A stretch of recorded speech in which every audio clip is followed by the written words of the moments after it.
Hi, I'm Vanessa. Welcome to A World of Words. Today I'll be discussing Crown of Midnight by Sarah J. Maas.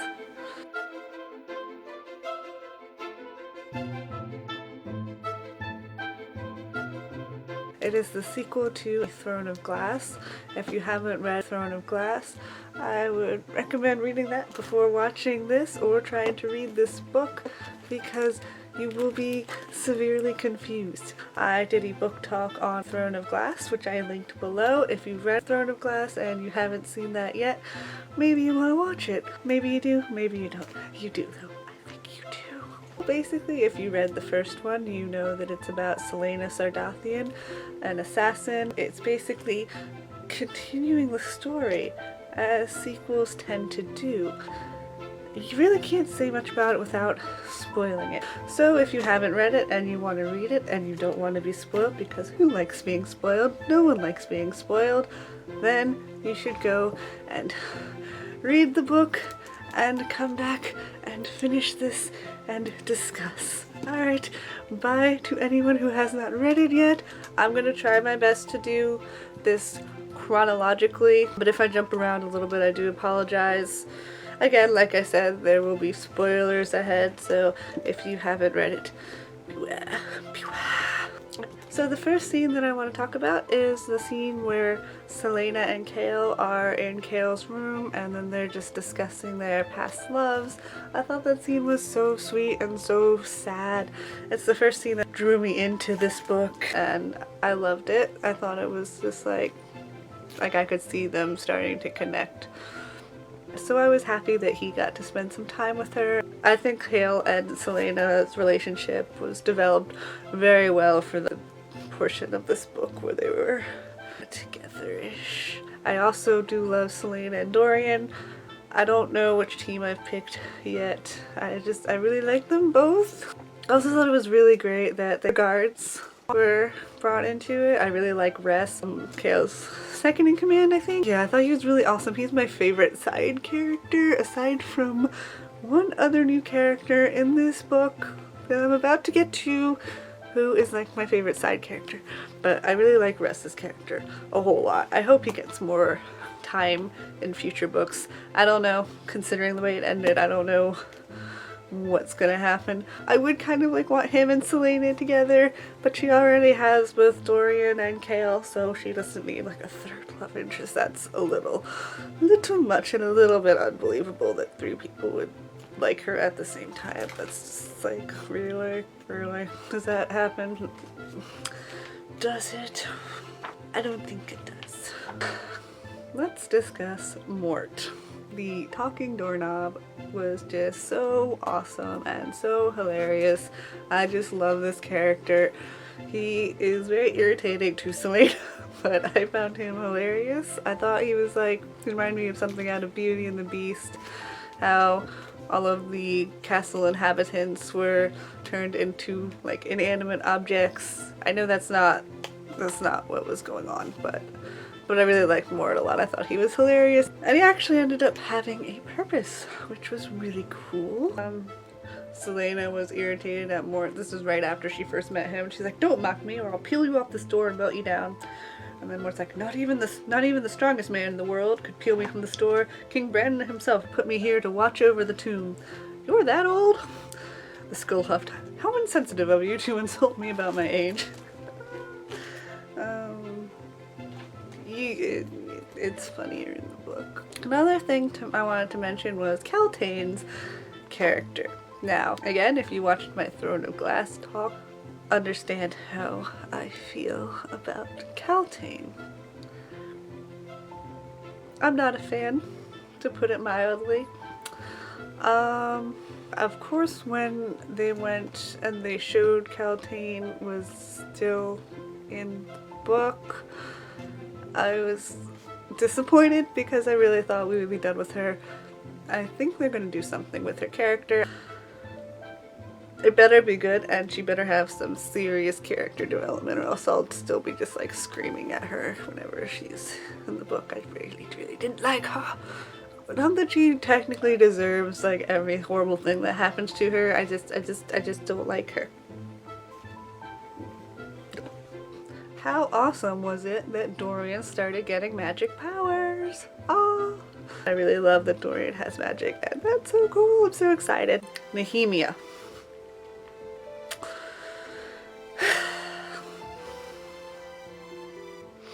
Before that night, you know what night I'm talking about. So before that happened, I really love Nehemia's character. She is so cool, and I was actually for a minute there at the ball, I was kind of hoping, the one where Kale and Selena are dancing outside on the balcony. I don't think they're on the balcony, but they're dancing around outside in the cold, and that was really cute. But then Nehemia and Dorian were talking, and I was kind of thinking, how cool would it be if Nehemia and Dorian got together? That would be so much fun. I was like seriously starting to ship it for a minute there, because she could help him with his magic, and she's really powerful, and they're both royalty, so they could like be together and it would be beautiful, and they could make the world a better place.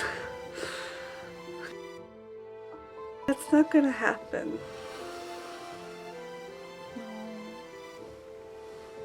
And now about Nehemia. Usually when I'm reading a series and I have all the books at my disposal in a series, I don't generally read the inside jacket, because a lot of times inside jackets, or the back of the book if you're reading the paperback, even if they don't mean to contain spoilers, they usually do. And so when I read, then one terrible night, the secrets they have all been keeping lead to an unspeakable tragedy, and Selena's world shatters. Spoiler alert. I guessed instantly what it was. An unspeakable tragedy. Most likely a character dies. Selena's world shatters. Character Selena cares about dies. I knew it was gonna be Nehemia. I just knew. I read that when I was about like 200 pages in, I think. Somewhere halfway through the book was when I kind of was curious to get an idea of what the rest of the book's gonna be about. And then I read that and I was like, oh no, because you know it's not Selena, she's the narrator. You know it's not Kale or Dorian, because we're only 4 books into the series. I think there are going to be a couple more books in the series. Just from Goodreads it says like book 5, book 6, so I think maybe there are going to be 6 books. I don't know, that could be wrong, but yeah, so, and people are still arguing Team Dorian, Team Kale, so obviously neither of them can die in the second book. Now there's really no one else we care about, unless it's like Fleetfoot, but I don't think that they would put the death of Fleetfoot in the jacket? No, probably not. I knew it must be Nehemia, and I was really hoping that it might not be, but then it was, and that was just awful. It's kind of terrible, but I understand why Sarah J. Maas would have killed Nehemia off, even though I was hoping it wouldn't happen. Because of that scene where Selena and Nehemia are arguing, and Nehemia wants Selena to, you know, be more active in the rebellion. Because Selena is in her position, she could potentially really help the rebellion. And Selena is more looking out for herself, which is understandable considering she's had such a hard life. But because Selena's had such a hard life, she kind of just wants her own freedom, and not necessarily to take part in the rebellion. And Nehemia wants to use her position to help and, you know, help her country. And she wants Selena to help her country. Selena is reluctant at this point to do so. And Nehemia is such a strong character, she really doesn't have much more character development. She's already pretty much as awesome as she could be. She's really powerful, you know, she can use the word marks and do magic and all of that. And I think she can even fight with that staff that she gave I mean, it's broken now, but I'm sure she could get another one. And then she probably is an awesome fighter. I think that was hinted at, that she was a really, really good fighter. So Nehemia really did have the potential to kind of steal the show from Selena. So I see why she was kind of done away with, because her death fueled Helena, Orphan Black, fueled Selena's character development to be like, okay, Nehemia's gone, I have to do her work now. Has to do it for her friend. So yeah, I see why that happened. I'm really sad that it did, but that's my theory of why Nehemia was killed off. I was kind of thinking it would be really cool if like Selena was like over in Adarlan doing her thing, and then maybe Nehemia went back to her own country and was like doing her thing. You could go from Nehemia and Selena and see what both of them were doing in their different like ways of the rebellion. I was hoping maybe that would happen. Apparently not. The whole scene where Kale was held captive and Selena comes bursting in and like massacres everyone, that was really cool. I could imagine it as a movie. They're like bursting through and like attacking everyone. It was so cool, so much fun. I mean, it was violent and I was kind of like ooh, ah, ooh, but it was really cool at the same time. It was a lot of fun. Well, that's like was one of the first times I could really see Selena at her assassinists. Yeah. And then when it turned out that Archer was secretly working with Nehemia, I was like, whoa, plot twist. I did not see that coming. I didn't really see the purpose of Archer's character. I haven't read any of the Assassin's Blade novellas. I'm going to, but I don't know if he's in that, so I didn't really know what to really think or expect from his character. He was kind of just there. Like, I knew his character must have a purpose, but I didn't see it yet. And then when he was secretly working with Nehemia, that was an interesting development, I thought. That thing in the library.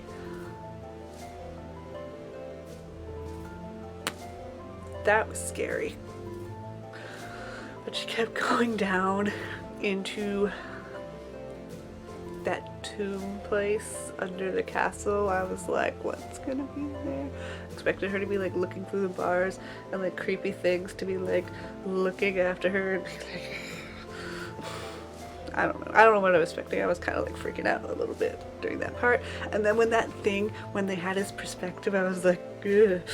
Like, it's horrible what's been happening to you, but oh my god, stay away from them, stay away from them. I love that scene. Like, it was horrible and scary, but it was really good. And then how Dorian came and he used his magic and Selena used like her word marks, and that was so cool. And I was so excited because then Dorian and Selena started talking again. Yay! Oh, I didn't say what happened with like my feelings on what happened with Kale and the betrayal thing. I was like, Selena, you're not even thinking. It's not his fault. It's just miscommunication. I mean, sure, if he had told her, maybe she would have been able to do something about Nehemia. Maybe, you know, but I mean, Kale doesn't work for you. Kale works for the king. So he didn't know she was going to be killed. He just thought she was going to be talked to.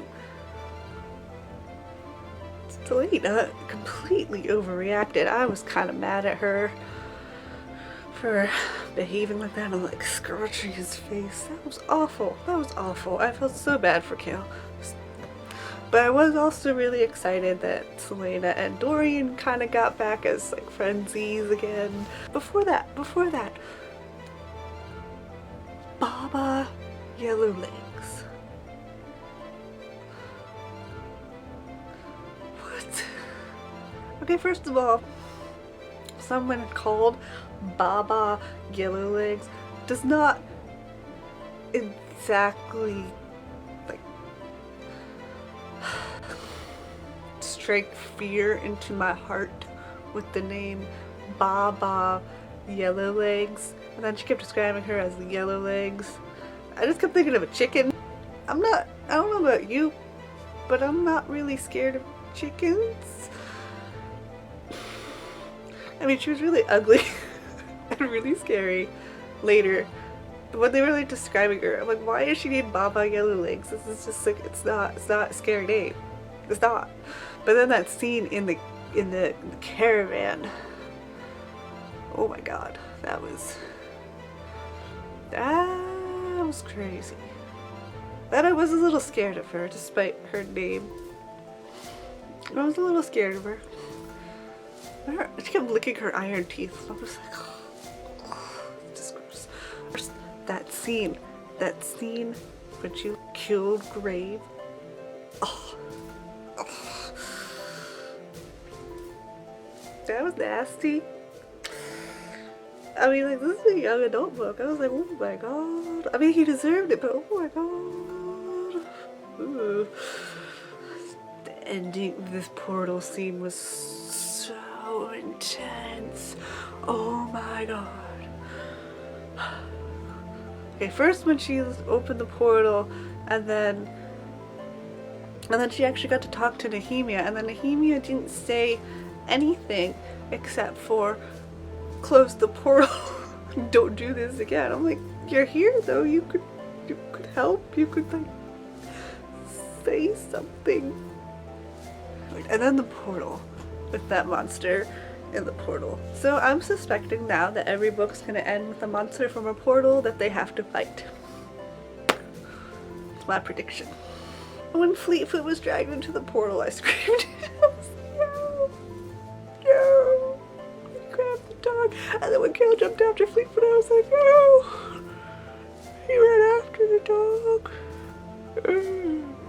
So then naturally Selene would have to jump into the portal after them both. And then Dorian was like, no. Oh my god. So intense. So intense. And then Selena turned into a fairy. That was so cool. Oh my god, I love that scene. And then she was like almost killing Kale. I was like, you can't kill Kale, you love him. You love him. But you're a crazy fairy person, so maybe you don't love him anymore. I don't know. But it was really cool. It was cool. And then she smelt the demon in a crater and they ran back to the portal, and everything wasn't awesome because they were like bleeding to death, but it was a neat scene. Oh, and then the thingamajiggy came back out, and then they had to fight him again. So cool. That was pretty cool. I keep saying cool. But it was really, really intense. I just could picture the whole thing. I was just like, oh my god. The ending. When they sent her to the place of the fatty where she might meet like people who she was descended from, or allies of people who she was descended from. That was really awesome. She's going to go to a new place, and that'll be exciting. I do like the castle, but I was getting a little bit tired of wandering around the castle and doing the same things over and over. And if we get out of the castle, then she goes to a new place and we can meet all these new characters, and that's going to be so much fun. And I really hope that Dorian gets to learn more about his magic, because that would be fun. I love magic. And portals and everything. And it was really, really good. I really enjoyed it. Like, the last like half of the book was so good. Oh my god. Okay, thank you so much for watching. I hope you enjoyed the book as much as I did. Please let me know what you thought of the book. I definitely give it 5 stars because I thoroughly enjoyed it, and I'm so excited to read the next one. Thank you so much for watching. I will go read Air of Fire now.